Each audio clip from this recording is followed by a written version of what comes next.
Hey, how's it going everyone? Tazen here. Today brings some more awesome JRPG and Japanese video game news, because today we have some really exciting news for Star Ocean. So it's just been announced by Square Enix that the very first Star Ocean game is coming to the PlayStation 4 and Nintendo Switch.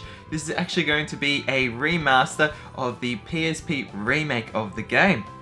So the very first Star Ocean originally came out on the Super Famicom in Japan in 1996, but it never got released in the West. It never received any English localization, so we were never able to play it. It wasn't until the second Star Ocean game that we were able to play the games and the series.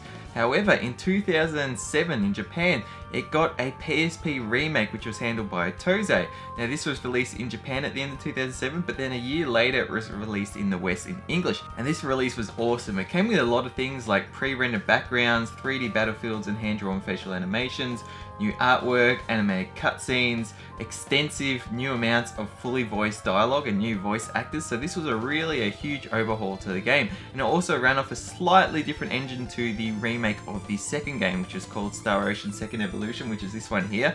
So now it's been announced that that game is actually getting remastered onto the PS4 and Nintendo Switch. Now I have heard some sites mention that it's actually a remake of the remake.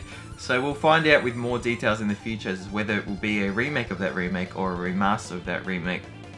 But in saying that, I think this is fantastic, and it does pave the way for the possibility of the second game to come out on the PS4 and Nintendo Switch too. And I think this is really big news, almost as big as the Grandia HD collection, especially if it were to have been both of the first and second Star Ocean games as a single release. So they've announced that it is getting a worldwide release and that they will reveal more information about the game and the release date later on. Alongside their announcement, they've also revealed some cool images of 3 of the main characters, as well as a teaser website for us to keep up to date with. So anyways, I'll leave it at that. Let me know your thoughts below. Does this excite you a lot to see Star Ocean coming to the Nintendo Switch and PS4? I'm super excited to get on the Nintendo Switch, one, because I can still get to play it handheld like with the PSP, but also play it on the console as well. And I think this game, if they are remastering the remake, then it will translate graphically to probably playing similar on the PS4 and Nintendo Switch. So I think you can't go wrong either way. But yeah, anyways, thank you so much for watching. Hope you enjoyed, and until next video, stay spot on.